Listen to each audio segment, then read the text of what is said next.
अरे बहू। हाँ मम्मी जी।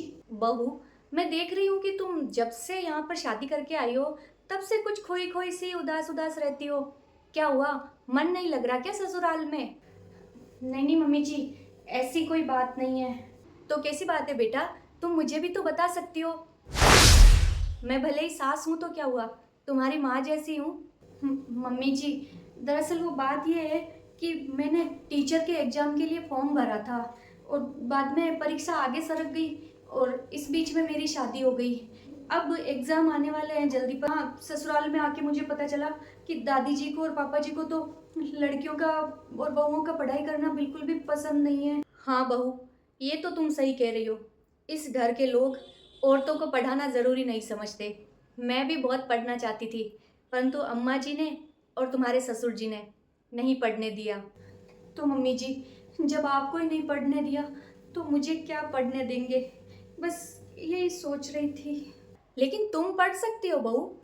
लेकिन कैसे?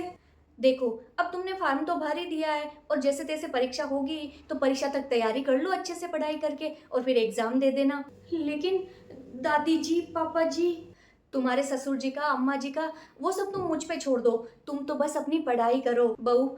मैं तो अपने सपने पूरे नहीं कर पाई, पर मैं चाहती हूँ कि तुम पढ़ लिख के अपने सपने पूरे करो।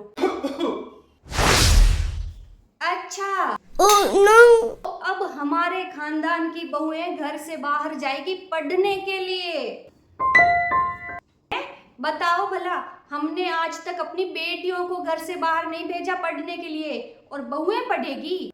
अम्मा जी, अब जमाना बदल चुका है। आज के समय में हर लड़की को पढ़ी लिखी और आत्मनिर्भर होना बहुत जरूरी है। तो अब मुझे तेरी लुगाई से ज्ञान लेना पड़ेगा। ये मुझे बताएगी कि जमाना क्या है और क्या नहीं है। तुम्हें पता है ना कि अम्मा को लड़कियों का पढ़ना बिल्कुल भी पसंद नहीं है, फिर क्यों कर रही हो ये सब कुछ? अम्मा की बात मानो। मैं आज तक आपकी और अम्मा जी की हर बात मानती आई हूँ और अपने सपनों का गला घोंटती आई हूँ, परंतु अब बात मेरे बहू के सपनों की है और मैं अपने बहू के सपनों का गला नहीं घोंटूंगी। मेरी बहू जरूर पढ़ेगी। क्या? बहू को पढ़ने भेजेगी? अगर तेरी बहू पढ़ने लगी ना तो मैं ये घर छोड़ के चली जाऊंगी, देख लेना। नहीं नहीं अम्मा। अम्मा जी, जब मैंने पढ़ाई करने की बात की थी अपनी शादी के बाद में, तब भी आपने यही धमकियां दी थी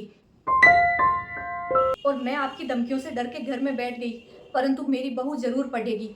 ये धमकी नहीं है, अच्छे से समझ लो। मैं चली जाऊंगी घर छोड़ के अगर बहू ने पढ़ाई की तो। कोई बात नहीं अम्मा जी, खाना खाने के समय वापस आ जाइएगा। सर्वनाश! अब इस घर का अब क्या बोलूं मैं? अम्मा। बहू, ये दुनिया इतनी आसानी से किसी को भी आगे नहीं बढ़ने देती है। आगे बढ़ने के लिए बहुत संघर्ष करना पड़ता है, लेकिन जब तुम्हें मौका मिल रहा हो आगे बढ़ने का तो उस मौके को छोड़ो मत। तुम अपनी पढ़ाई करो, परीक्षा की अच्छे से तैयारी करो। पर मम्मी जी, ये सब तुम इन सब पे ध्यान मत दो। तुम सिर्फ अपनी मेहनत पर ध्यान दो और तुम मेहनत करो। जिस दिन सफलता मिल जाएगी ना बहू, उस दिन ये सब सही हो जाएंगे। ऐसे कैसे पढ़ेगी? मेरी सास ने मुझे नहीं पढ़ने दिया, मैंने अपनी बहू को नहीं पढ़ने दिया और अब मेरी बहू अपनी बहू को पढ़ाएगी। ये मेरे जीते जी तो ऐसा नहीं होने दूंगी मैं। छोटी बहू, ओ छोटी बहू! दादी जी बुला रही है। तुम रुको, तुम पढ़ाई करो, मैं सब देख लूंगी, है ना? क्या हुआ अम्मा जी, आपने बुलाया मुझे? मैंने छोटी बहू को बुलाया है। छोटी बहू पढ़ाई कर रही है अम्मा जी। आपको कुछ चाहिए तो बता दीजिए मुझे। मेरे घुटने में दर्द हो रहा है, मुझे घुटने पे मालिश करवानी है, भेजो उसको। लाइए अम्मा जी, मैं कर देती हूँ आपके घुटने पे मालिश। रहने दो, मेरे घुटने पे मालिश तो छोटी बहू ही करेगी, मेरे पोते की बहू। बुलाओ उसको। अम्मा जी, आपको तो घुटने पर मालिश करवाने से मतलब है ना, क्या फर्क पड़ता है मैं करूँ या छोटी बहू करे? एक बात मत भूलो बहू रानी, ये जो तुम अपनी बहू को इतना सर पे चढ़ा रही हो ना, एक दिन देखना तांडव करेगी, तांडव। अम्मा जी, जब तक किसी औरत को मजबूर नहीं किया जाए ना, तब तक वो तांडव नहीं करती है। और जब अन्याय की अति हो जाती है ना, तब तो भगवान भी तांडव करते हैं। तो फिर हम इंसान तो है ही क्या? देखिए अम्मा जी, आपने मुझे नहीं पढ़ने दिया कोई बात नहीं, परंतु मेरी बहू को पढ़ने दीजिए। उस बच्ची के सपनों का गला मत घोंटिए, मत घोंटिए अम्मा जी। 。 . 。 . 。 . . . . . . . . . . . . . . . . 。 . . . . . . . 。 . . . 。 . . 。 . 。 . 。 . 。 . 。 . 。 . 。 . 。 . 。 . 。 . 。 .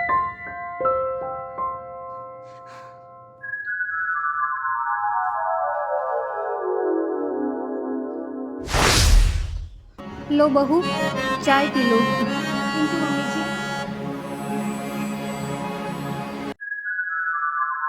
प्रणाम मम्मी जी। खुश रहो बेटा। अम्मा जी को भी प्रणाम करो। अम्मा जी, आज बहू की परीक्षा है, आशीर्वाद दीजिए कि इसका पेपर अच्छा हो जाए और इसका सिलेक्शन हो जाए। प्रणाम। प्रणाम वरनाम करने के ढोंग करना बंद करो। मेरा कोई मान तो है नहीं, मेरी कोई इज्जत तो है नहीं, इस घर में कोई मानता तो है नहीं मेरी। देखिए अम्मा जी, हम सब आपका बहुत मान करते हैं, बहुत इज्जत करते हैं और हमेशा करते रहेंगे, परंतु मैं आपके इस झूठे मान के लिए अपने बहू के सपनों को नहीं तोड़ सकती। इसने इतनी मेहनत की है तो परीक्षा तो ये जरूर देगी अम्मा। हाँ हाँ, दिला लो अपनी बहू को परीक्षा। मैं भी देखती हूँ कि ये कौन सी मास्टराइन बनी जाती है, कौन सी इसको परीक्षा में सफलता मिल ही जाएगी। अम्मा जी, सफलता असफलता ये सब इंसान के हाथ की बात नहीं है, परंतु हमें प्रयास तो करते रहना चाहिए। बेटा तुम जाओ, तुम्हारी परीक्षा के लिए लेट हो जाएगा, अच्छे से एग्जाम दे के आना। दादी जी, क्या हुआ? बहू, मेरे सीने में बहुत तेज दर्द उठ रहा है, जल्दी से डॉक्टर के पास लेके चलो। छोटी बहू, मेरे सीने में बहुत तेज दर्द हो रहा है, डॉक्टर के पास लेके चलो। बहू, कुछ भी नहीं हुआ है अम्मा जी को। जब मैंने पढ़ाई करने की बात की थी तब भी अम्मा जी के सीने में ऐसे ही दर्द उठा था, और जैसे ही अम्मा जी को पता चला कि अब मैं आगे नहीं पढ़ूंगी, उसके बाद से आज तक लेकर के वापस अम्मा जी के सीने में कभी दर्द नहीं हुआ। अम्मा जी, चाहे कुछ भी हो जाए, मेरी बहू परीक्षा तो जरूर देगी। बेटा तुम जाओ परीक्षा देने, मैं संभाल लूंगी अम्मा जी को। इनके तकलीफ होगी तो मैं इनको अस्पताल भी ले जाऊंगी। ठीक है मम्मी जी, मैं चलती हूँ। हाँ, अच्छे से दे के आना परीक्षा। अस्पताल जाना है क्या अम्मा जी? शमशान ले जाओ मुझे।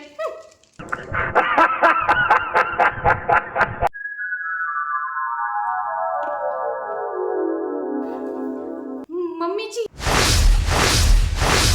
अरे क्या हुआ, इतना क्यों चिल्ला रही हो? मैं तो डरी गई थी। मम्मी जी, आज मेरा रिजल्ट आ गया। अच्छा?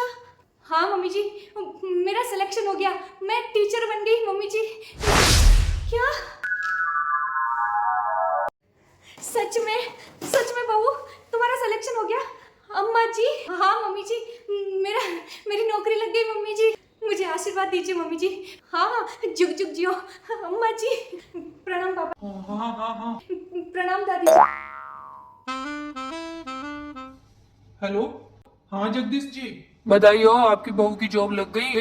हाँ हाँ, धन्यवाद धन्यवाद। मनोहर जी का फोन आ रहा है, मैं आपसे बाद में बात करता हूँ। हेलो। हाँ मनोहर जी। अ, जी जी हाँ जी जी। हाँ हेलो अमर सिंह जी। हाँ हाँ हाँ, जी जी धन्यवाद धन्यवाद। किसका फोन है बेटा? इतने फोन किसके आ रहे हैं? अरे अम्मा, सभी लोग फोन कर करके बधाइयां दे रहे हैं बहू की नौकरी की। बोल रहे हैं कि आपकी पत्नी की मेहनत रंग लाई। जीती रहो बहू। मुझे तो पहले ही पता था कि तुम्हारा जरूर वो हो जाएगा, है ना मास्टरनी, तुम तो जरूर बन जाओगी। मैंने तो बोला ही था दादी जी। लेकिन मैं अपने इस सफलता का पूरा श्रेय मेरी सासू जी, नहीं, मेरी माँ को दूंगी, क्योंकि मुझे सास के रूप में एक माँ मिली है। मम्मी जी, मैंने कभी सोचा भी नहीं था कि एक ही जन्म में मुझे दो माएँ मिलेगी। एक माँ पियर में मिली और दूसरी माँ ससुराल में। मेरी भावनाओं को, मेरे सपनों को, मेरी इच्छा को समझने के लिए थैंक यू माँ। सास बहू ये सब रिश्ते तो बाद में बनते हैं, पहले तो हम एक औरत हैं, और अगर हम एक औरत ही औरत को नहीं समझेगी तो दूसरा कौन समझेगा? जिस घर में आप जैसी सास हो, उस घर की बहुओं को आगे बढ़ने से कोई रोक ही नहीं सकता। मैं बहुत खुश हूँ बेटा। बहू, अब तुम भी क्यों नहीं पढ़ाई शुरू कर देती? मन है तो पढ़ लो तुम भी।